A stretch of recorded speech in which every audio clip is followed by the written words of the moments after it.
there's been two names synonymous with their success, Belichick and Brady. But with TB12's future in New England still up in the air, former Pats linebacker Rob Ninkovich thinks the dominoes could fall with a Brady exit, saying, quote, it's going to be difficult to try and bring everybody back. I would think if Tom comes back, one of the other players, McCourty, Van Noy, Collins, comes back. But if Tom doesn't come back, I don't know if those guys are going to want to stick around, because what's the outlook for the team? Is it a rebuilding phase? What happens moving forward? See, can Belichick win a Super Bowl without Brady? Yeah, I think Belichick can absolutely win a Super Bowl without Brady. I think Belichick has aspirations to catch Don Shula in terms of overall wins. Don Shula, the most winningest coach in NFL history. I think Belichick is trying to get to that point to do it. And I think that he has the ability even without Tom Brady, because with Bill Belichick, it's not about a diminishing skill set. He's not like a player. He's a coach. Right. And so his knowledge base only continues to grow, and he'll have an opportunity to get even better at what he does. But the thing that makes him special and that separates him from the other head coaches in the National Football League is his ability to evaluate pro personnel. He can look at his talent and recognize what they do well and what they don't do so well, but he can also look at your team's talent and recognize their deficiencies and then put them in positions where he can exploit them. So I think that's one of Belichick's gifts, and he'll have the ability to do that even without TB12. But as far as Tom Brady is concerned, I think the people, if he decides to leave, will use the rest of his playing career as a referendum to gauge who was more important to the 20-year marriage between him and Bill Belichick. Fair or not, I think that's what ultimately will end up happening with this. But it makes too much sense from where I sit for both of these guys to come back together. That's why I believe it will ultimately end up happening. And what Rob Ninkovich is talking about won't be a factor. Well, first of all, it's not fair. If he leaves New England and people do look at this as a referendum on him, was he just a system quarterback for Belichick, or is he great in his own right? He'll be 43. He might fall up like Michael Jordan. We don't look at Washington as a referendum on how great he was, even though he didn't even make the playoffs there. So I think that would be unfair for Tom Brady. But it'll happen, though. It'll happen. Maybe people that aren't thinking logically might do it. But I mean, I'm just saying, like, he's 40. He might fall off even with New England. At 43, it's going to come at some point. 43, 44, 45, whatever it is. As far as can Belichick win a Super Bowl without Brady, he can, of course, because he is a great coach in his own right. I don't think it would be soon, because number one, next year they wouldn't be a contender, in my view. They wouldn't definitely not be a contender. At best, they might be able to squeak into the playoffs. The big question is, who's this quarterback going to be? Like, how, and you don't always just get a new franchise quarterback. It could be 5, 10 years before they found that guy who really is a guy you know is your franchise quarterback. So that's a big issue. And I'll say this, Chris. When people talk about Belichick or Brady, I think they lean more toward Belichick, it seems.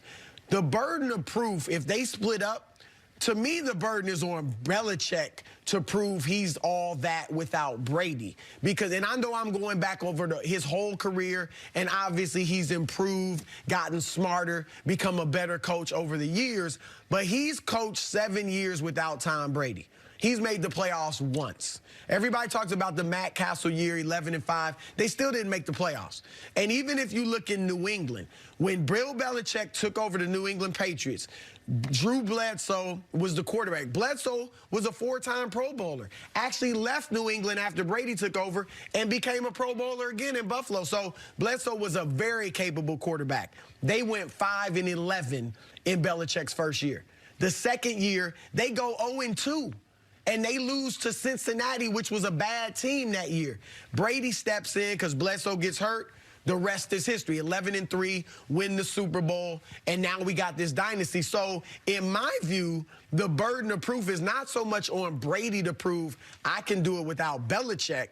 It's on Belichick to prove I can do it without Brady. Well, I'm not in a position where I feel comfortable doubting either one of those guys. So, I mean, I guess it remains to be seen. But back to your point about who they're going to get to replace Tom Brady if he walks out the door, keep in mind that the Patriots are going to be on the hook for that $13.5 million cap charge based on the prorated portion of Brady's bonus on the last deal. So they're going to have to find a quarterback that's on a controllable pay scale. That's why I don't rule out the option of Cam Newton being able to trade for him and his $19 million cap number. That way you can still keep the quarterback position cost relatively low in comparison to what market value will be in free agency. And it's only 1 year. Yeah, why not give it a try? And it's only 1 year. So I just feel like with Bill Belichick, he'll find a way to make it work. He's got a contingency plan if Tom Brady ends up walking out of the door. My only thing is this. I don't think it's in Tom Brady's best interest if he wants to continue to play at a high level and compete for championships. So you ultimately think Brady ends back with the Patriots? I think they end up back together, although I'm sure that Jets fans hope that don't happen.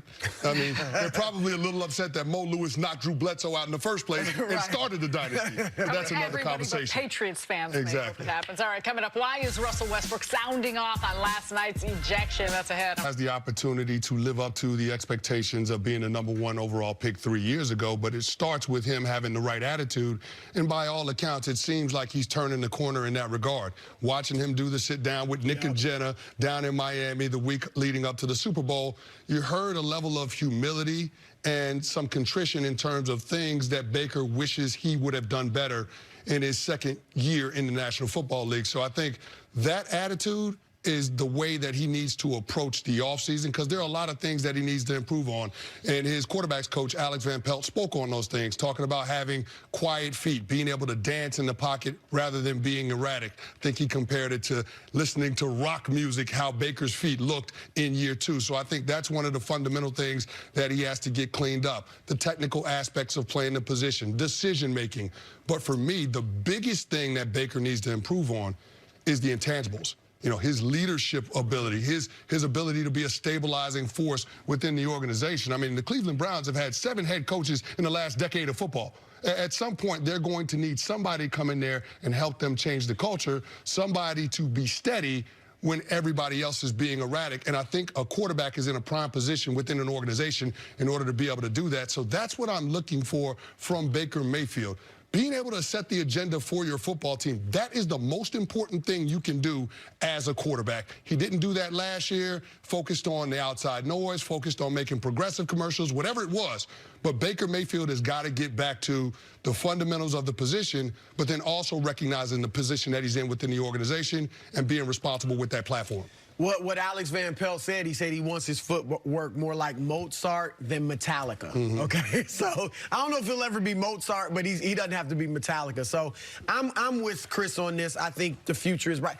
His rookie season was too impressive to give up after 2 years, especially when you had all the chaos in Cleveland last year. Freddie Kitchens, offensive coordinator, in Kitchens, there was tension, too many people involved in the play calling. So I actually think Baker, I think the maturity is a good sign.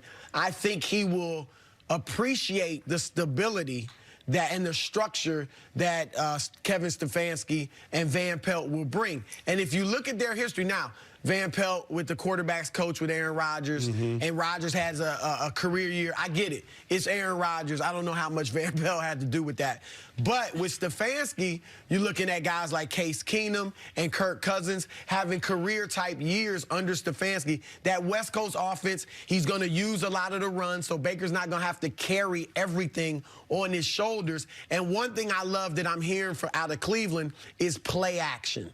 Last year, Baker was very good in play action. They didn't use it a lot, which baffled me because you had Nick Chubb. Why in the world would you use a lot more play action? And you had Kareem Hunt in the second half as well. Yeah. But when they did use it, the limited time they did, Baker's numbers were much better than when they didn't use it. So my only problem with the Browns next year, because I like the people they've brought in, is the division.